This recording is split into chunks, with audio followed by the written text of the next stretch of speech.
Hey, thina kade kwasasehlelwa njalo. Bayebethi amantombazane nani kuphi? Mina ngisho ke njalo. Ngiphuma eThekwini ngelinye ilanga. Ngihamba ngedwa ebusuku, ngasuka late. Kwakungabo 6 kanje. Kwahla nje ngisendleleni like shayo 7 ngizodlula la komvoti. Kodwa ngikhumbula ukuthi u8 wangishayela ngisedokodweni. So uma ngifika edokodweni ngiphume bayazi ke abahamba eThekwini noma le ndlela uN2 ngiphume edokodweni kwi toll gate lapha. So uma ngiphuma sengijoyina lo R66 anganoma R66 ngathi R66 obheke koShowe Gingindlovu uLundi Vryhead. Lapho nje crossing khona usisi ogqoka uniform yamanesi. So uyamisa angimele ngimthathe. So uma ngimthatha evula isicapha ethi bhuti awuyi ngapha ngoMelmoth ngithi hayi ngiyolunda bese ethi hayi ngiyakhona ebese evule yangena uphethe isuitcase ethe sengenile bese isuitcase lakhe ngilibona selingimumva engalithathanga hawu ngethuka ukuthi kwenzakalani hayi sihambe igama lakhe bese ethi uNeli owakantshangase usebenza kwaMagwazi Hospital esibhedlela lapha kwaMagwazi eMelmoth ucela ngimshiye eMelmoth hayi ngihambe naye sizodlula lapha eGingindlovu ngisayibuza ngempela ukuthi kahle kahle kwenzakalani lo sisi ungenile kodwa akalithatha ngesuitcase lakhe kodwa selila ngemuva ebese ethi lo sisi hayi bhuti ngilifakile isuitcase lami ungibonanga yini angikhulumanga njalo mina ngiyayicabangela nje ngedwa hayi ngihambe so ngithi ngizodlula lapho enyezane ebese ethi yena mangicaba mina ngiyacabanga ukuthi hawo kahle kahle kanti ubani lengimgebezile ngabe ngigebeza isipokwe bese ethi hayi bhuti angikhulumi njalo mind you ngiyacabanga bese ethi hayi bhuti angisisi isipokwe mina uma suke uyitshana ukuthi ngisipokwe hayi ngiqale ke ngiqhaqhazele manje ukuthi isipokwe lesi uma ngimbuka ngimbona ukuthi hayi umuntu nje uyakhuluma bese ngithi uthi ngimbuka inyawo bese ethi hayi inyawo zami ikhona ngingakasho njalo angakakhuluma bese ethi hayi inyawo nginazo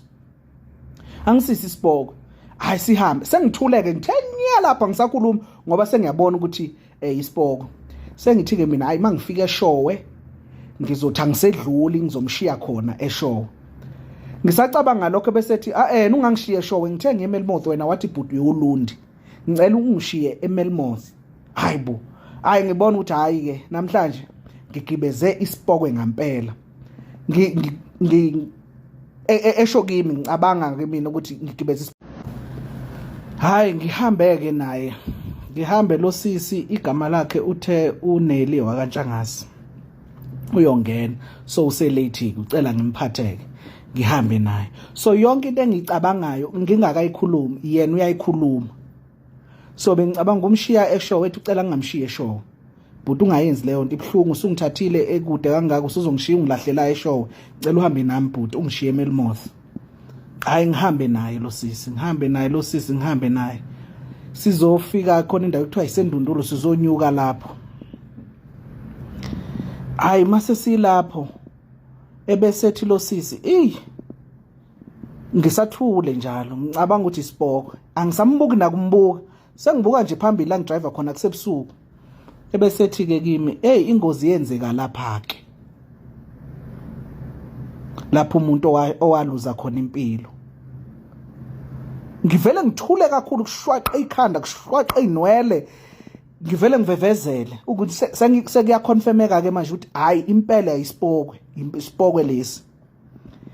bese ngithi ke mina hayi ngiyama la endundulu labo mama badayisayo kule market yokuqala izama okuhle ebese ethi lo sisi hayi ehleke kakhulu ethi ngiyadlala usuyitshela ukuthi ngisipokwe ngempela angisisi isipoko bese ethi yena ngisacela bhuti ungami la ufisa ukuthengani la endundulu emarket yokuqala bese ngithi mina bese ethi hayi ungathengi lethenga kulesibili hayi ngihambe ke bese ngithi ngifuna ukungena lesibili ngiya indicate bese ethi yazi mina ngizwana nokukhanya labo mama vele begijime bonke beze la enakunjeni ewindini vele wedlula uzothenga le phambili ngithi hayi ngifuna ukuthenga le ndundulu ungathengi la engiphamisela izwe ethi ungathengi la So mayisethi ungathengi la ngivele ngibona ukuthi hayi lesi sipoko sosuke senza inkinga zazo ngivele ngidlule ngingathengi emarket yesibili hayi ngihambe vele sengibonile ukuthi ngigibeza isipoko ayisihambe sizoshona sizodlula lapha ko-Omvesel sevenkele uvalo lapho local tip ngibele nesipoko phela angisambukisho nakumbuka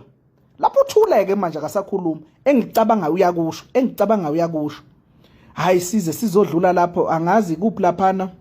khona esositolo nje esilapho ngasikhohle ukuthi isiphi lesi sitolo esila eceleni usuphikelele eMelmoth bese ngithi ke mina no lo sisi lo angeke ngimshiye lapha usala khona ngoba uthe usalala eCrossini liya kwaMagwaza ngifuna ukumshiya eTotal lapha eMelmoth edrobheni bese dibhuti ngithe ngisala eCrossini eliya kwaMagaza esibhedlela angishongo ukuthi ngisala eTotal please uma ungafuna ukuyiqhatha nami masifika khona sifika ke ngimshiye khona ehle wathi esahlele ngalithatha ngesuitcase maphika mangambazalwane ngoba ngiyabona kuma comment hayi abantu bathi hayi amanga amampunge intsumi inganekwane kwaze kwathini nanga umuntu ofakazi wami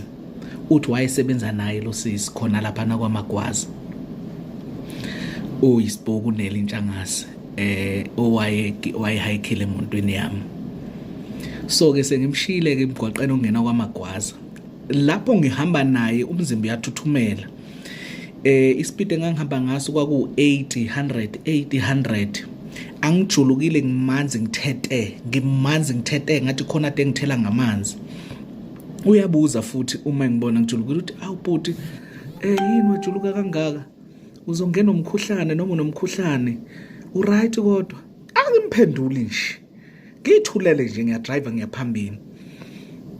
ebona ukuthi sengithuleke engasho lutho naye hayi ngimshiyeke lapho kwa eCrossini liya kwaMagwaza la athi usebenza khona so ebesethi ke lo sisi no engakasho lutho angithi usehlile yena automatically i suitcase yakhe yehla nayo ngahamba ngaya eMelmoth uma ngifika lapha egarage ngima naba ama petrol attendants lapho bamile bese ngiyabaxoxela ngithi hey guys bangibona ngijulukile ngimanzi ngakhumula ijacket ngakhumula neskipa kwazi ngasala ngevest ngiyavevezela ngiyasheka ngithi omunye ubaba nje oyintshebe khona apha egarage uthi hey lo muntu ade gibeza uneli angakakhulumi lutho uthi ade gibeza uneli ke lo muntu onjena ade gibeza uneli ngavele kwahlengezela inyembezi emehlweni nami ngibaxoxele ngithi hey guys ade ngigibeze umuntu kanje kuthiwa ispoke sakhona usithathe kuphi ngithi ngisithathe edokodweni bathi awu akajwayele nje ukuba sedokodweni bathi balapho koshowe Ndundulu Nkwalini